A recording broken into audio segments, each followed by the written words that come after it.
జై శ్రీరామ్. అందరికీ నమస్తే. నేను రాఘవేంద్ర, తెలుగు ట్రావెలర్ని. ఫ్రెండ్స్, ఇవాళ నేను హైదరాబాద్ కుక్కడపల్లిలోని జగదిరిగుట్ట నుంచి తమిళనాడులోని రామేశ్వరం ధనుష్కోటికి వెళ్తున్నాను. మా శివస్వాములను తీసుకొని వెళ్తున్నాను.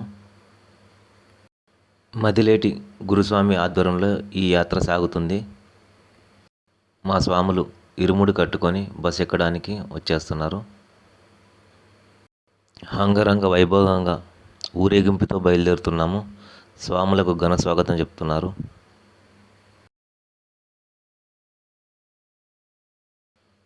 ఈయనే మా పైలట్ బాలరాజు గారండి.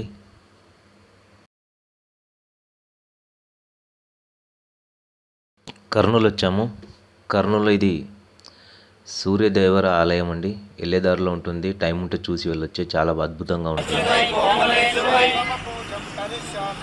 పూజం కరిష్యామి ఏకబిల్వం శివార్పణం దర్శనం బిల్వృక్షేషు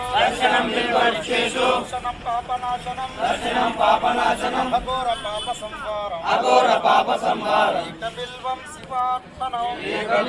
శివార్పణం సాలగ్రమేషు విప్రేషు తదాకే వనకోపయో యజ్ఞకోటి సహస్రానం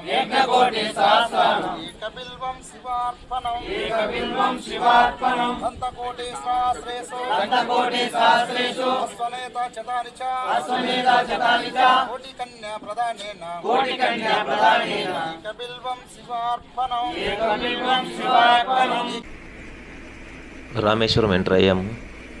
రామేశ్వరం ఎంట్రన్స్లోనే మనకు సముద్రం పైన వంతెన ఉంటుంది. పంబన్ బ్రిడ్జ్ అంటారు దీన్ని. ఇరువైపులా సముద్రమే ఉంటుందండి. మనం రామేశ్వరం వెళ్ళాలంటే సముద్రం దాటే వెళ్ళాలి.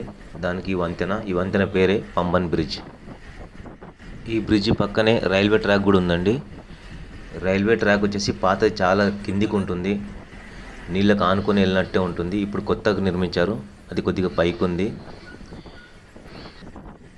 ఈ రైల్వే ట్రాక్ ఏదైనా షిప్ వచ్చినప్పుడు రెండుగా పైకి విడిపోతుందండి. షిప్ వెళ్ళాక మళ్ళీ లెవెల్గా అవుతుంది. ఇక్కడ మనకు రెడ్ లైట్తో కనబడుతుంది కదా, అదేనండి. పైకి రెండుగా విడిపోతుంది. మళ్ళీ షిప్ వెళ్ళాక మళ్ళీ లెవెల్గా అవుతుంది.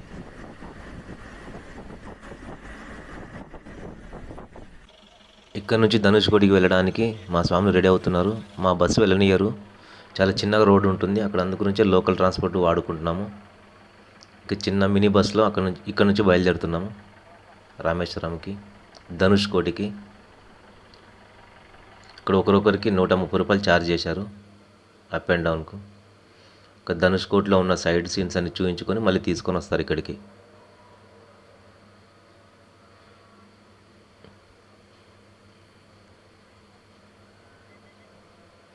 వెళ్ళేదారిలో మా టెంపో డ్రైవర్ డీజిల్ పోయించుకున్నాడు. 94 రూపాయల 40 పైసలు ఉంది. హైదరాబాద్ కన్నా 2 రూపాయలు తక్కువ ఉంది అక్కడ డీజిల్ రేటు.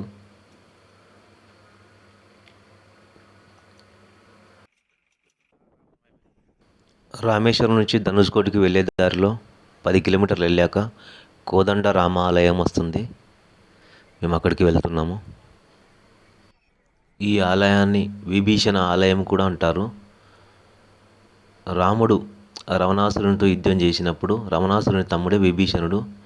రాముడికి చాలా సహాయం చేశాడు. అందుకే ఆయన పేరు మీద ఈ ఆలయం నిర్మించారు.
గుడి లోపల రామాయణానికి సంబంధించిన పెయింటింగ్స్ ఉన్నాయి, చాలా అద్భుతంగా ఉన్నాయండి.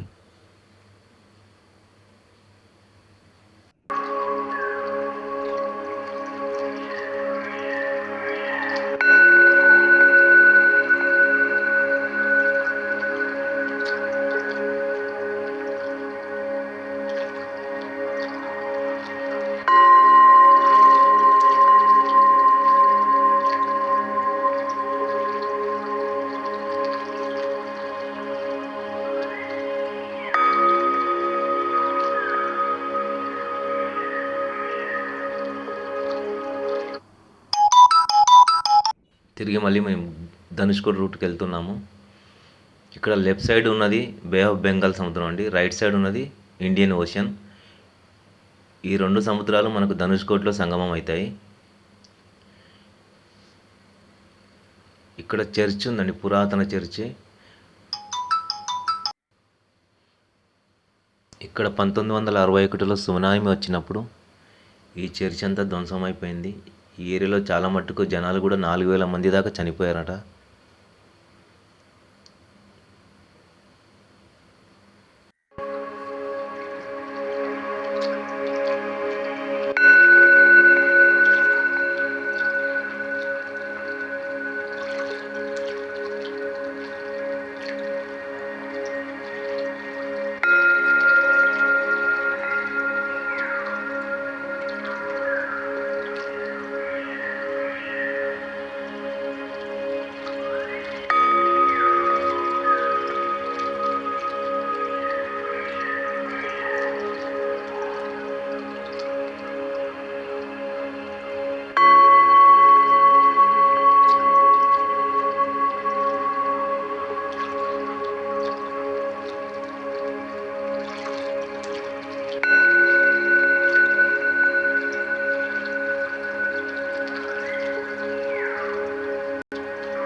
ఏం మిగలేదండి చర్చ్, ఓన్లీ గోడలు మాత్రమే ఉన్నాయి, శిథిలావస్థలో ఉన్నాయి.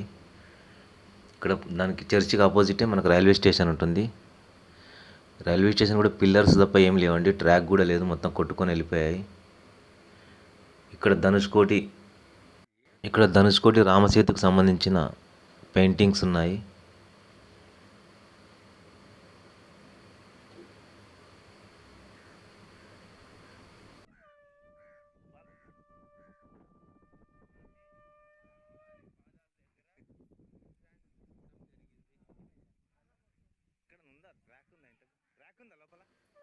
ఇదే రైల్వే స్టేషన్, పిల్లర్స్ మాత్రమే ఉన్నాయి, ట్రాక్ కూడా లేదండి, కొట్టుకుపోయింది. ఇక్కడ సునామీ వచ్చిన రోజు కూడా ట్రైన్లో ఉన్న 150 మంది జనాలు చనిపోయారట.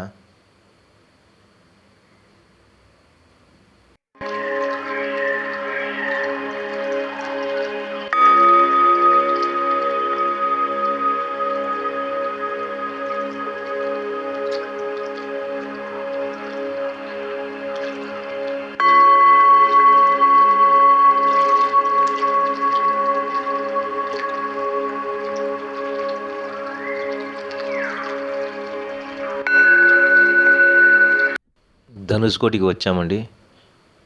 ఇక్కడ చిన్న చిన్న షాపింగ్స్ ఉన్నాయి, సముద్రంలో దొరికే గవ్వలు, శంకులతో కొన్ని డిజైన్స్ వేసిన షాపింగ్స్ ఉన్నాయి.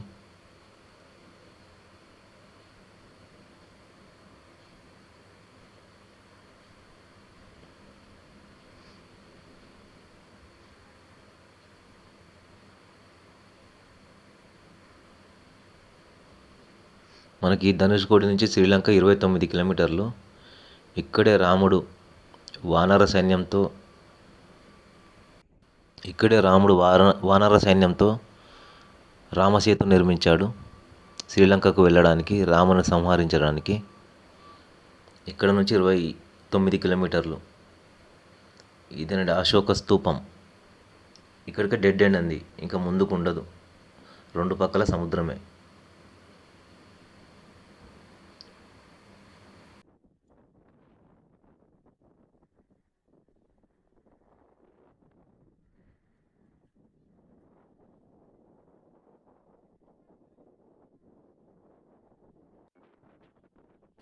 మా మదిలేటి గురుస్వామి గారు అండి, మా గురుస్వామినా.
ఇక్కడ మ్యాగ్నెట్ చిన్న 2 పోస్టర్స్ తీసుకున్నాము.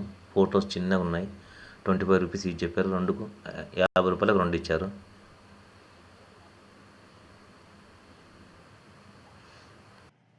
ఓకేనండి. ఈ వీడియో నచ్చినట్టయితే లైక్ చేయండి, షేర్ చేయండి, సబ్స్క్రైబ్ చేసుకోండి. నెక్స్ట్ వీడియోలో మళ్ళీ కలుస్తా. జై హింద్.